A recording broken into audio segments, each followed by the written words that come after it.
Olá a todos, bem-vindos ao nosso último vídeo da nossa série sobre conjuntos. Hoje eu vou apresentar para vocês uma função que é bem interessante, ela é bem simples de ser definida e ela tem usos bem eficientes em teoria dos conjuntos e em probabilidade principalmente.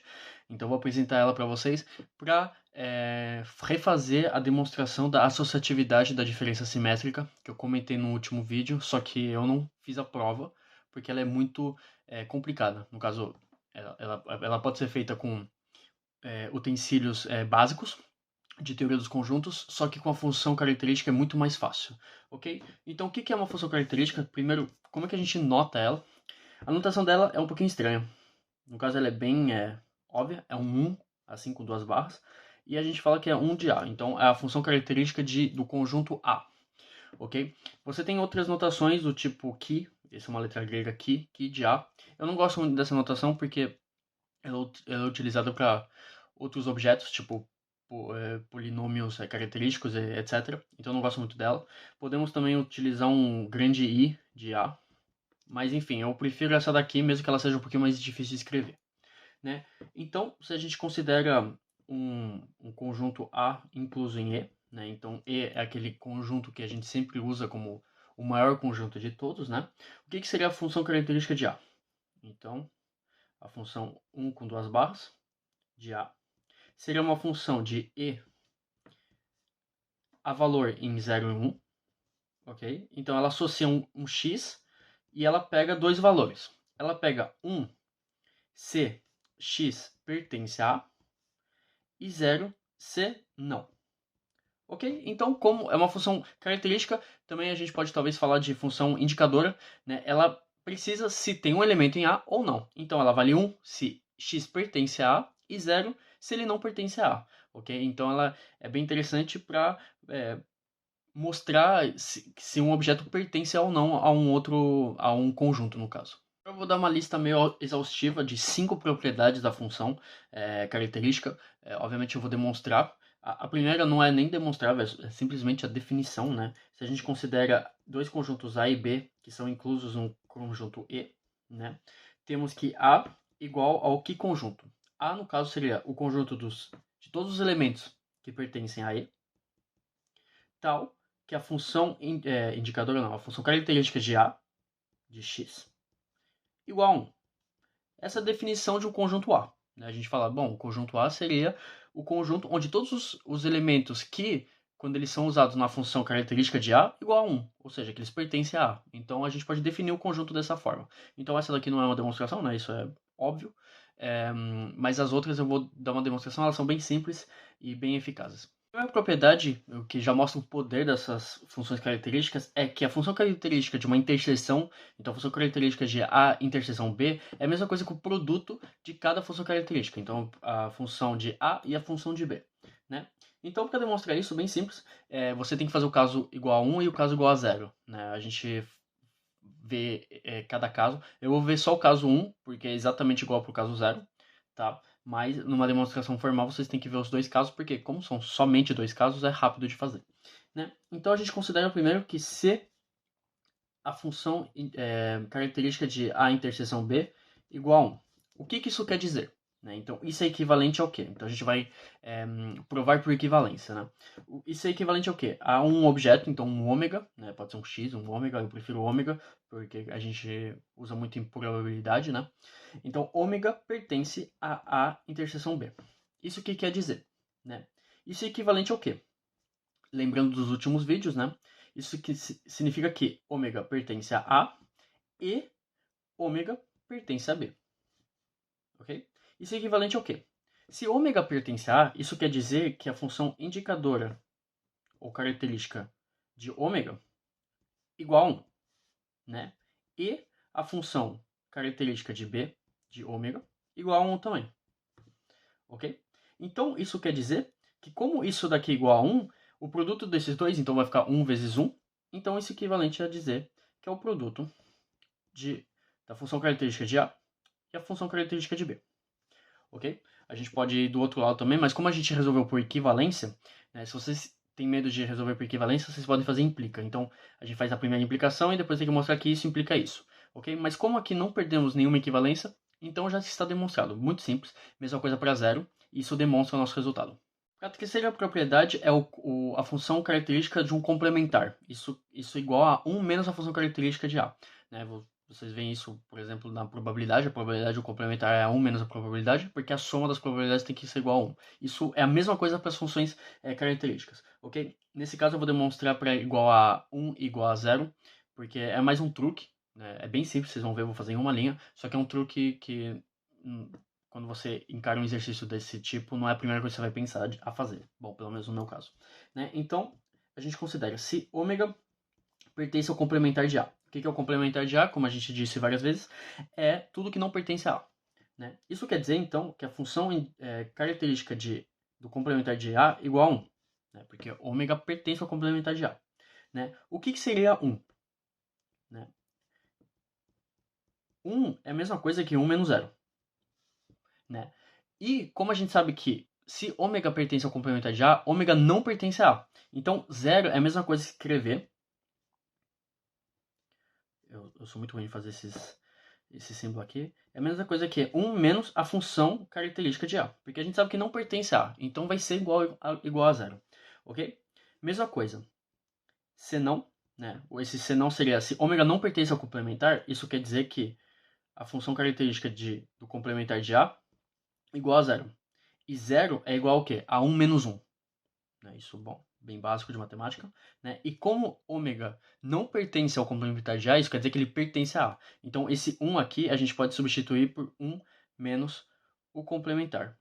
No caso, a função característica de A. Ok? Temos o mesmo resultado, então demonstramos essa fórmula aqui bem simples. Ok, para a nossa quarta propriedade é a função característica de uma soma, no caso de uma união disjunta. Né? Então, esse O ao quadrado, lembre, é uma união disjunta. Seria a soma das funções características. Né? Para demonstrar isso, a gente vai provar por equivalência de novo. E a gente vai a gente vai listar todas as possibilidades possíveis. Como a gente trabalha só com 0 e 1, as possibilidades são muito poucas. Né? No caso, vai ser 2 possibilidades. Tá? Então, não tenham medo de listar as possibilidades quando vocês sabem que são poucas. Ok? Então, o que quer dizer? Então, a gente sempre começa uma prova por entender o problema. Né? Então, o que quer dizer a função característica de A união disjunta de B? Igual a 1. Isso quer dizer o quê? Isso é equivalente a que ômega pertence à união disjunta dos dois. Okay? Então, isso quer dizer que ômega pertence a A ou exclusivo. Ômega pertence a B. Okay? Então, como é disjunta, a gente tem um ou exclusivo. Então, é ou um ou outro e não os dois. Tá? Isso quer dizer o quê? Isso quer dizer que temos a função indicadora de A, que é igual a 1, e a função indicadora de B, que é igual a 0. Né? Então, se ômega pertence a A ou exclusivo a B, então ele só pode pertencer a A e não a B. Né? Então, temos isso, ou o contrário. Então, ômega não pertence a A, mas ele pertence a B. Ok? E vocês veem que, independente de todas as combinações, vai dar 1, o que é o resultado que a gente quer. Então, a gente vê que isso é igual realmente à soma. Ok?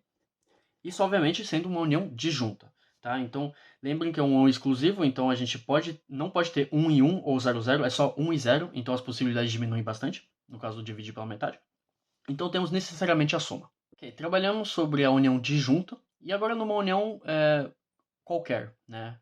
Ou seja, se os objetos não são disjuntos necessariamente, né? Porque numa união disjunta temos essa interseção que é igual a 0, então esse termo vai embora, então teremos só a soma. Mas no caso geral, como que a gente faz? Bom, essa demonstração ela é bem simples, só que tem que ter é um truque, né? Sempre, infelizmente, matemática sempre tem um truque para facilitar as coisas, e esse truque, infelizmente, nunca é muito óbvio, né? Só quando a gente tem prática. Primeiro, são 2 pontos. O primeiro é perceber que A união B é a mesma coisa que A união complementar de A interseção B. Né? Para mostrar isso, eu posso mostrar para um desenho, não vou fazer a demonstração. Então, temos 2 conjuntos, então A e B, e eu vou fazer 2 desenhos simultaneamente. Então, A e B. Então, o que é A união B? Bom, seria A ou B, então seria tudo, ok? Agora, vamos fazer por ordem de parênteses. O que é o complementar de A interseção B? É tudo que pertence a não A e B. Ou seja, tudo isso daqui. Né? União A, ou seja, tudo A. Ou seja, dá exatamente a mesma coisa. Eles são iguais, ok? Não é uma demonstração, né? Mas é só para ficar bem claro e bem rápido. Ok? E outro ponto é mostrar que B igual a A interseção B, união A complementar interseção B. Ok? Então, vou fazer dois desenhos simultaneamente de novo. Então, temos A, B, A e B. Então, B, obviamente, é tudo isso. Agora, o que é A interseção B? É esse pequeno oval aqui. Né? O que seria o complementar de A interseção B? É tudo que não pertence a A, mas que não pertence a A e pertence a B. Então, tudo isso daqui. Né? Então, é a união dos dois, então é só B. Okay? Então, temos realmente essas duas igualdades verificadas, não demonstradas, mas pelo menos compreendidas. Né? E a gente vai sair desse truque. Né? Então, primeiro a gente vai considerar a função indicadora de B. O que é a função indicadora de B? Seria a função indicadora da união desses dois. Ok? Só que a gente sabe que essa união ela é disjunta. É óbvio. Então, vai ficar a função indicadora de A interseção B mais, né, esse é o quarto ponto que a gente demonstrou, a função indicadora, no caso característica, de complementar de A interseção B. Né? Agora, a ideia é isolar esse termo aqui. Então, vai ficar a função característica do complementar de A interseção B igual a função característica de B menos a função característica de A inter B. Ok? Então, esse é o nosso primeiro ponto. Então, esse é o nosso 1. Agora, a gente vai verificar o que significa a função característica de A união B, junto com essa definição aqui. Então, seria a função característica de A união complementar de A interseção B. Ok? Isso, obviamente, é disjunto. Então, vai ficar a função característica de A mais a função característica de complementar de A interseção B. Ok? Então, temos a nossa equação que a gente achou aqui. Né? Então, a gente só vai substituir. Então, isso vai ficar a função característica de A união B igual função característica de A mais função característica de B menos a função característica da interseção, que é a fórmula que a gente queria mostrar. Vocês veem que é bem simples, só que tem que ver o truque, né? Então isso, mesmo que são igualdades que a gente entende depois, tem que ter a primeira ideia, e a primeira ideia sempre é mais complicada. Ok, antes de mergulhar na demonstração tão aguardada que é para mostrar o poder da função característica, eu preciso demonstrar essa pequena fórmula, que no caso eu já demonstrei ela. Para vocês que foram mais espertos ou que já acompanharam a série até aqui, vocês sabem que essa notação aqui é simplesmente o complementar. Né? Então eu já demonstrei essa fórmula, no caso eu demonstrei a função característica do complementar de A igual a 1 menos a função característica de A. No caso, o objetivo é mostrar que é igual a 1 menos 0. Né? Porque se pertence ao complementar, que não pertence ao conjunto em si, então a indicadora de A igual a 0. Né? Eu só vou demonstrar essa notação aqui porque na diferença simétrica vai ser mais útil. Né? Então, a gente vai considerar se a função característica de A menos B, nesse caso é melhor fazer com a diferença, tá? Eu não gosto muito dessa notação, mas nessa demonstração é mais simples. Então, qual que é a função característica da diferença se ela é igual a 1? O que isso quer dizer? Isso quer dizer, óbvio, que ômega pertence a A menos B. Ok. Agora, vocês têm que lembrar que isso é simplesmente complementar. Então, isso quer dizer que ômega pertence a A e ômega, no caso E sem o T, né? Ômega não pertence a B. Isso é óbvio, né? Porque a gente está falando do complementar de B. Então, ele não pertence a B. Né? Isso implica o quê? Isso implica que ômega não pertence à interseção de A e B. Não pertence. Porque se ele não pertence a B, ele não pode pertencer à interseção. Ele não pode pertencer a A e B. Né? Então ele não pertence à interseção. Né? Então isso quer dizer, por equivalência, que a função característica de A é igual a 1. E a função característica da interseção igual a 0. Porque ele não pertence à interseção. Então temos o nosso 1 menos 0. O que a gente tanto queria. Então isso demonstra essa fórmula. E agora a gente pode passar na demonstração que a gente tanto aguarda. Ok, vamos lá. Eu gosto bastante dessa demonstração porque eu acho ela bem elegante, Isso mostra que a matemática cria utensílios que ajudam a resolver problemas que eram complicados com utensílios de base. Né? Então, primeiro, o que é a diferença simétrica de A e B? Bom, eu já tinha feito isso, né? O que isso significa? Então, se eu fizer um desenho aqui, então, duas batatas, A e B, a diferença simétrica seria o complementar da interseção. Então, tudo que não pertence à interseção. Essa é a diferença simétrica. Né? Então, a gente pode anotar no caso, da forma de diferença. Em vez de falar o complementar da interseção, a gente fala que é a união, ou seja, todo elemento, menos a interseção. A gente pode escrever dessa maneira. A gente pega toda a união, menos a interseção, temos realmente o nosso desenho aqui. Ok? Agora a gente vai passar isso em função característica. Então, a função característica de A e B, da diferença simétrica de A e B, igual ao quê? A função característica de menos isso. Então, a gente vai pegar a fórmula que a gente acabou de mostrar. Então, vai ser a função característica de A união B, menos a função característica de A união B, interseção A interseção B. Ok? A união B interseção A interseção B é a mesma coisa que A interseção B. Ok? Então, vamos reescrever isso. Vocês podem verificar em casa. Então, vai ficar a função característica de A união B menos a função característica de A interseção B. Ok? Então, agora a gente vai usar as fórmulas que a gente acabou de demonstrar. É por isso que eu fiz nessa ordem no vídeo. Então, vai ficar união. Então, vai ficar função característica de A mais função característica de B menos a função característica de A interseção B menos a função característica de A interseção B. Eu não sei fazer esse 1. Ok? Então temos menos a mesma coisa. Então a função característica da diferença simétrica igual a soma dos dois, né? Menos 2 vezes a função característica de A interseção B. Ok? Agora a gente tem que interpretar esse resultado. Então vou enquadrar ele aqui.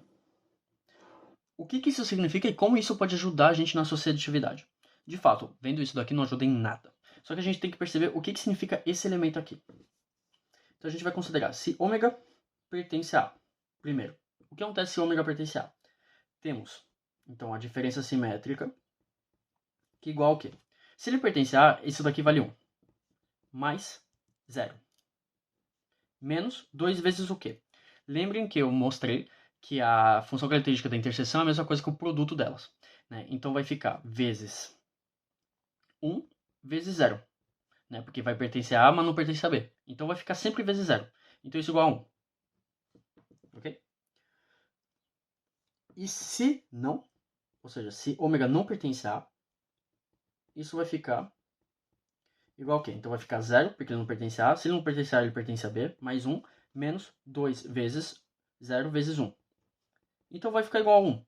Então, no caso, vocês veem que esse termo aqui, pouco importa o que aconteça, ele sempre vai valer 0. Né? Então, o que a gente pode escrever? A gente pode escrever que a função característica de A, diferença simétrica de A e B, igual, no caso, ela é congruente à função característica de A mais a função característica de B, módulo 2. Ok? Isso é uma notação mais complexa, eu não vou adentrar nisso, é só para ser preciso que, no caso, a gente pode considerar, então, podemos, nesse espaço que estamos, podemos considerar que a função característica da diferença simétrica igual à soma das funções características. Ok? Isso não é toda vez, isso não é toda hora verdade, tá? Então é por isso que eu escrevi esse termo, mas eu vou fazer uma série sobre isso, o que é congruência, o que isso quer dizer, caso vocês não saibam. Mas o que é importante nesse vídeo é considerar que, nesse caso, podemos considerar que é simplesmente uma soma. E isso vai nos ajudar a demonstrar associatividade. Porque agora é simples. Porque agora a gente quer usar para mostrar associatividade. Então a gente considera a diferença simétrica de A e B com a diferença simétrica de C. Né? Então a gente sabe que a gente pode considerar como uma soma, nesse caso. Então é função característica de diferença simétrica mais a função característica de C. Né? Então a gente pode separar mais uma vez, então vai ficar uma soma de funções características. Como são números reais, são uns e zeros, né, pouco importa, elas são associativas, a gente sabe disso, né? Então, isso é a mesma coisa do que a gente somar a função característica de A mais isso daqui, né? Isso daqui a gente pode transformar de novo em diferença simétrica. Então vai ficar a função característica de A mais a função característica da diferença simétrica de B e C, né? Então isso vai ficar igual a função característica de A, diferença simétrica, função característica de B com C. Isso mostra a nossa associatividade. Isso conclui nossa prova, isso conclui nossa série. Então, muito obrigado por terem assistido até agora, né? A próxima série vamos falar sobre aplicações. Então, vai ser um pouquinho mais teórico, mas bem importante para o futuro.